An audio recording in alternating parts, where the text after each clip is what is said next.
Hello children. तो आज हम आपके अपने इंग्लिश बाबा चैनल में पढ़ने वाले हैं क्लास 7 साइंस का जो चैप्टर नंबर 1 है जिसका नाम है न्यूट्रिशन इन प्लांट्स। इसके क्वेश्चन आंसर्स करेंगे। क्वेश्चन नंबर 1 है, why do organisms take food? जो ऑर्गेनिजम्स हैं, जो जीव जंतु हैं, वो फूड क्यों लेते हैं, खाना क्यों लेते हैं? तो आंसर है ऑल ऑर्गेनिजम्स रिक्वायर एनर्जी। देखो, सारे जो एनिमल्स हैं उनको एनर्जी की जरूरत होती है, आपको भी एनर्जी की जरूरत होती है फॉर देयर लाइफ प्रोसेसेस। जो भी हम लाइफ में काम करते हैं, जैसे टीवी देखते हो, पढ़ते हो, नहाते हो, पॉटी जाते हो, खेलते हो, भागते हो, है ना? तो इन सब काम के लिए आपको एनर्जी की जरूरत होती है। This energy is obtained from food, और ये जो हमें एनर्जी है फूड से मिलती है। देयरफॉर ऑर्गेनिजम्स टेक फूड, इसलिए जो ऑर्गेनिजम्स हैं वो क्या लेते हैं? खाना खाते हैं। ठीक है।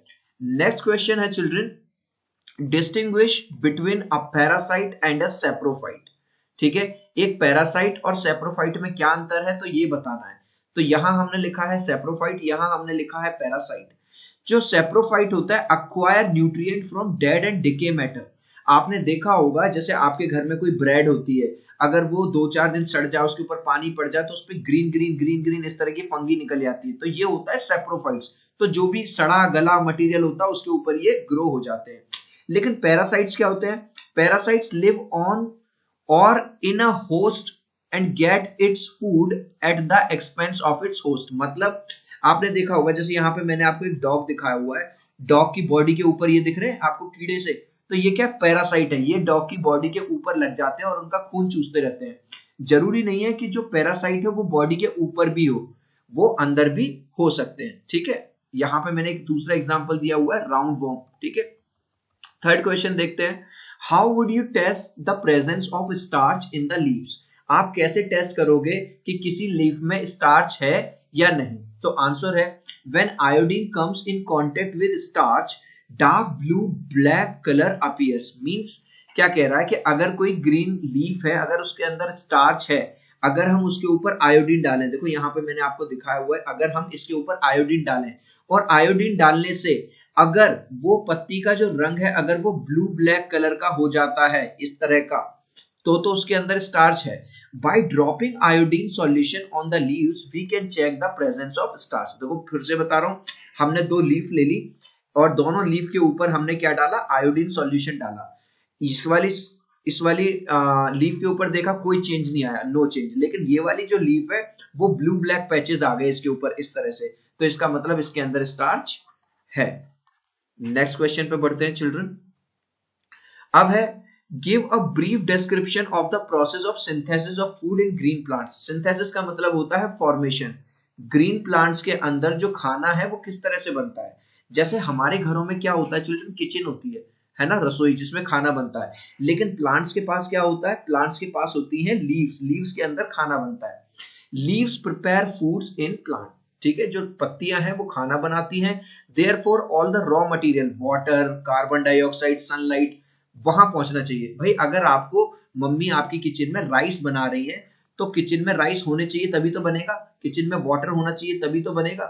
इसी तरह से जो फूड है जो कि प्लांट्स बना रहे हैं, उसके लिए रॉ मटेरियल का कहां पे पहुंचना जरूरी है? लीफ में। Water and minerals are transported to the leaves. अब यहां से जो वाटर है, जो मिनरल्स है, वो लीव्स तक पहुंच जाते हैं। ठीक है, leaves by the vessels which run like pipes, और छोटे छोटे जो वेसल्स हैं उनसे, जो पाइप की तरह काम करते हैं, throughout the root, root से। ठीक है, द स्टेम, स्टेम से होते हुए, ब्रांचेस से होते हुए, लीव से होते हुए, जो सारी चीजें हैं वो कहां तक पहुंच जाती हैं? वो पहुंच जाती हैं चिल्ड्रन हमारी लीव्स पे। The leaves have a green pigment called chlorophyll which helps leave to capture the energy of the sunlight. अब ये जो हमारी लीफ है, ये क्या करती है? जो सनलाइट आ रही है, जो सूरज की रेज आ रही है, उन्हें भी क्लोरोफिल क्या करता है? कैप्चर कर लेता है। This energy is use to synthesise food, और इस एनर्जी को वो यूज करते हैं किसको? फूड को बनाने के लिए, from carbon dioxide and water. अब वो कार्बन डाइऑक्साइड कहां से मिला उन्हें? एटमॉस्फेयर से। वाटर कहां से मिला? जमीन से। नेक्स्ट क्वेश्चन है children, show with the help of a sketch that plants are the ultimate source of food. हमें एक स्केच से ये बताना है कि जो प्लांट्स हैं वो अल्टीमेट सोर्स हैं फूड के। देखो यहाँ पे मैंने 2 स्केचेस दिखा रखे हैं। पहला है ट्री, ट्री को खाया डियर ने यानी हिरन ने, और हिरन को खा गया लायन। तो यहाँ पे ये जो फूड चेन है, बताओ कहां से शुरुआत हुई है? ये शुरू हुई है एक ट्री से, बोलो हुई है ना। तो हमारे जो प्लांट्स हैं ये भी यहां से शुरू हुई है। अगर मैं इस प्लांट को हटा दूं, मान के चलो यहाँ पे ये प्लांट ना हो, तो जब ये प्लांट नहीं होगा तो क्या डियर बचेगा? भाई डियर मर जाएगा, डियर विल डाई, क्योंकि प्लांट ही नहीं है। और जब डियर नहीं होगा तो लाइन मर जाएगा। तो अल्टीमेटली किस पे डिपेंडेंट है? प्लांट्स पे। अब दूसरा एग्जांपल देखो, यहाँ पे प्रोड्यूसर मतलब घास है, ठीक है, ग्रीन प्लांट है ये भी। ग्रास को खा लिया ग्रास हॉपर ने। ग्रास हॉपर क्या होता है? टिड्डा। ग्रास हॉपर को खा लिया इस फ्रॉग ने, फ्रॉग को खा लिया स्नेक ने खा लिया हॉक ने, और हॉक बाद में मर गया। तो यहाँ पे भी देखो, अगर ये इसे हटा दूं, मैं इस ग्रीन प्लांट को हटा दूं, घास को हटा दूं, तो ग्रास हॉपर मर जाएगा। ग्रास हॉपर नहीं होगा तो ये मर जाएगा, ये होगा तो ये इसे खाना नहीं मिलेगा, ये नहीं होगा तो इसे खाना नहीं मिलेगा। तो अल्टीमेटली हमने दोनों केसेस में देखा, क्या देखा? कि जो प्लांट्स हैं they are the ultimate source of the food. आगे बढ़ रहे हैं नेक्स्ट क्वेश्चन पे। अब नेक्स्ट क्वेश्चन जो है चिल्ड्रन वो है फिलिप्स। तो देखो, green plants are called dash since they synthesise their own food. जो ग्रीन प्लांट्स हैं उन्हें ये कहते हैं क्योंकि वो अपना खाना खुद बनाते हैं। तो चिल्ड्रन उन्हें क्या कहते हैं? उन्हें हम कहते हैं ऑटो, बोलो ऑटोट्रॉप्स, ठीक है। ऑटोट्रॉप्स मींस ऐसे ऑर्गेनिज्म जो अपने खाना खुद बनाए, तो वो है ग्रीन प्लांट्स। दूसरा, the food synthesised by plants is stored as. जो फूड जो प्लांट जो खाना बनाते हैं वो किस फॉर्म में उसे स्टोर करते हैं? स्टार्च की फॉर्म में, ठीक है। Third, in photosynthesis solar energy is absorb by the pigment. जो पिगमेंट अभी हमने थोड़ी देर पहले बताया था लीफ के अंदर होता है, उस पिगमेंट को क्या कहते हैं? क्लोरोफिल, ठीक है। Next, during photosynthesis plants take in. क्या लेते हैं प्लांट? कार्बन डाइऑक्साइड जिसे हम CO2 बोलते हैं, और क्या रिलीज करते हैं? O2 जिसे हम ऑक्सीजन कहते हैं। तो कार्बन डाइऑक्साइड लेते हैं और ऑक्सीजन रिलीज करते हैं। यहां पे आप पूरा लिख सकते हो कार्बन डाइऑक्साइड, O2 की जगह आप लिख सकते हो पूरा ऑक्सीजन। नेक्स्ट है, name the following a parasitic plant with yellow slender and branch stem. अब आपको हमें एक पैरासिटिक प्लांट बनाना। पैरासाइट्स कौन होते हैं? ऐसे एनिमल्स या ऐसे प्लांट्स जो किसी दूसरे एनिमल पे या किसी दूसरे प्लांट पे डिपेंड हो अपने न्यूट्रिशन के लिए। तो इसका आंसर है कसकटा। कसकटा क्या होती है? बेल होती है, वाइन होती है। अब क्या होता है, इसका जो स्टेम होता है बहुत वीक होता है, वीक स्टेम होता है। तो ये क्या करती है, ये जो येलो येलो आपको दिखाई दे रही है ना, ये सब ये है हमारी कसकटा। तो ये क्या करती है? दूसरे प्लांट के ऊपर अपना घर बना लेती है, मतलब उसे जकड़ लेती है, और दूसरे प्लांट का जो फूड है उसे कंज्यूम करती रहती है। नेक्स्ट देखो, a plant that is partially autotrophic. अब ये पूछ रहा है उस प्लांट का नाम बताओ जो पार्शियली ऑटोट्रॉपिक है। वैसे तो हम जानते हैं जो ग्रीन प्लांट्स होते हैं वो पूरी तरह से ऑटोट्रॉपिक होते हैं, अपना खाना खुद बनाते हैं। लेकिन जो आंसर है इसका पिचर प्लांट। अब बच्चा कहेगा सर पिचर प्लांट कैसे है? पिचर प्लांट क्या करता है? पिचर मीन्स होता है घड़ा, है ना, जिस घड़े में हम पानी पीते हैं। यहाँ देखो इसकी जो पेरीफेरी है घड़े जैसी है ये चीज, और इसके ऊपर ये एक ढक्कन होता है। यहाँ पे जैसे ही कोई मधुमक्खी, जैसे ही कोई कीड़ा यहाँ पे बैठता है, इसका जो रस है वो पीने आता है, ये ढक्कन अपना बंद कर लेता है और वो अंदर ही मर जाता है, और उसी से ये अपना न्यूट्रिशन लेता है। तो थोड़ा बहुत खाना हल्का फुल्का ये बना लेता है और थोड़ा बहुत ये एक तरह का शिकार करता है, ठीक है। तो इसे कहते हैं पार्शियली ऑटोट्रॉपिक। अब नेक्स्ट क्वेश्चन ये पूछ रहा है, the pores through which leaves exchange gases. Leaves में जो पोर्स होते हैं जिनके थ्रू जो गैसेस है वो एक्सचेंज होती है, तो उन्हें क्या कहते हैं? हम उन्हें कहते हैं स्टोमेटा। अब ये जो पोर्स होते हैं चिल्ड्रन बहुत छोटे होते हैं। देखो ये जो लीफ है यहाँ पे हमने इस तरह से दिखाया हुआ है, ये स्टोमेटा खुल जाते हैं ड्यूरिंग फोटोसिंथेसिस और रात में ये बंद हो जाते हैं। जैसे हमारी बॉडी में भी तो काफी सारे छेद होते हैं छोटे छोटे जिनसे हमें पसीना आता है ना।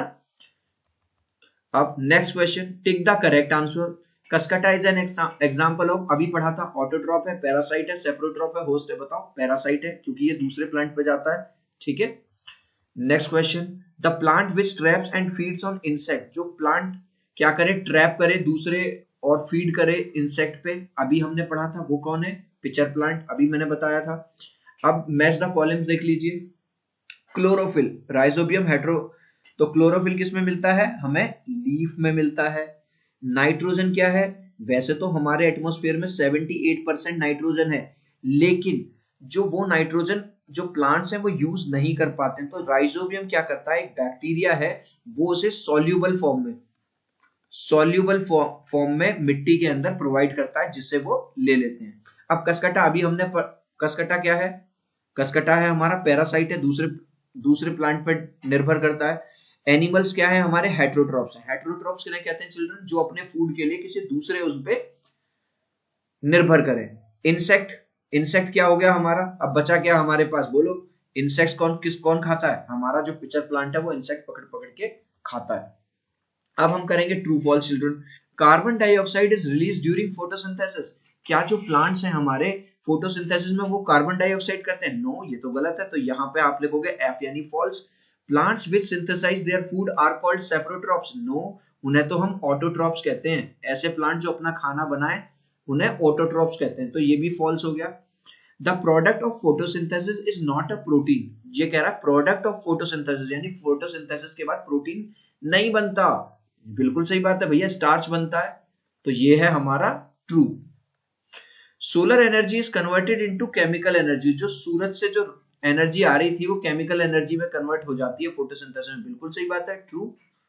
Next question, choose the correct option from the following, which part of the plant takes in carbon dioxide from the air, इनमें से कौन सा पार्ट है जो कार्बन डाइऑक्साइड को लेता है, वो कौन है, स्टोमेटा है ना। अभी हमने पढ़े थे लीव्स के अंदर छोटे छोटे क्या होते हैं, छोटे छोटे होल होते हैं, ठीक है, तो वो गैस को एक्सचेंज करते हैं। नेक्स्ट क्वेश्चन देख लीजिए children, choose the correct option, plants take carbon dioxide from the atmosphere mainly through their leaves, ठीक है, जो कार्बन डाइऑक्साइड को वो करते हैं किसको, वो लीव्स के थ्रू उसे एब्जॉर्ब करते हैं। Next question, why do farmers grow many fruits and vegetables crop inside green house, जो फार्मर्स हैं काफी सारे वो अपने फ्रूट्स को और अपने वेजिटेबल्स को ग्रीन हाउस में क्यों ग्रो करते हैं? अब सबसे पहले तो बच्चों आपको मैं समझाऊंगा कि ग्रीन हाउस क्या होता है। देखो आपने शायद देखा हो, और मैं हरियाणा में रहता हूँ, मैंने देखे हैं खेतों में कुछ लोग बड़े बड़े इस तरह से त्रिपाल टाइप लगा लेते हैं। तो इससे क्या होता है, जो क्रॉप अंदर जो ग्रो हो रही है वो किससे बचती है, विंड से बचती है, एक्सट्रीम टेम्परेचर से बचती है, रात में जो फॉग जो पाला पड़ता है उससे बचती है, तो बहुत सारे फायदे होते हैं। तो आंसर देखो, fruits and vegetables crops are grown in large greenhouse, बड़े बड़े ग्रीन हाउस में उगाया जाता है, because it protects crops from external climatic condition, क्योंकि बाहर की, जैसे हम अब एक घर में रहते हैं तो घर में रहने का हमें फायदा क्या है, ना हमें सर्दी लगती ना हमें गर्मी लगती ना हम बारिश से भी बचे रहते हैं, तो उसी तरह से एक तरह से इन्हें भी प्रोटेक्शन मिल जाती है बाहर की क्लाइमेटिक कंडीशन से। And to provide suitable temperature for the growth of the crop, और ये एक अच्छा टेम्परेचर भी प्रोवाइड कर देता है जिससे जो क्रॉप है वो अच्छे से ग्रो कर पाती है। अब इसके एडवांटेज देख लो, it protects crop from diseases and adverse climate conditions. अब जब ये इंटरनल हो गया, अंदर हो गया, तो अंदर मतलब ज्यादा कीड़े वगैरह नहीं आएंगे जिसकी वजह से ये बचे रहेंगे। It protects crops from wind and rodents, तो ये जो है अब बहुत तेज तेज हवाएं चलेंगी तो जो पेड़ हैं छोटे मोटे वो उखड़ भी सकते हैं, उनपे नुकसान भी हो सकता है, तो उनसे भी बचाती है। रोडेंट्स वगैरह मतलब जो चूहे वगैरह होते हैं ना, उनसे भी ये हेल्प करते हैं। सो आई होप चिल्ड्रन मेरा ये जो तरीका था आपको पढ़ाने का, I hope you would have liked it, आपको बहुत बहुत ज्यादा पसंद आया होगा। चैनल पे पहली बार आए हैं तो चिल्ड्रन वीडियो को लाइक कर दीजिए, चैनल को सब्सक्राइब कर दीजिए। मिलता हूं आपसे एक नए वीडियो के साथ। Bye everyone, God bless you.